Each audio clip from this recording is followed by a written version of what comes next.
ஐயாவை பார்க்கவே கஷ்டமாக இருக்குது, இப்போ அவர் எப்படி இருக்காருன்னு கேட்டிருந்தீங்க.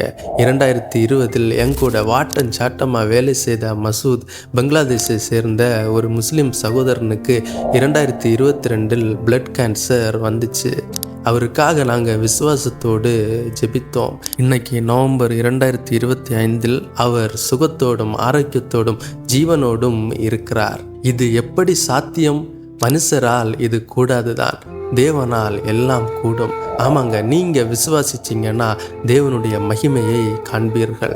சரீரத்தில் வியாதி இருக்கவங்களுக்கு தான் தெரியும் அந்த வேதனைகளும் வலிகளும்.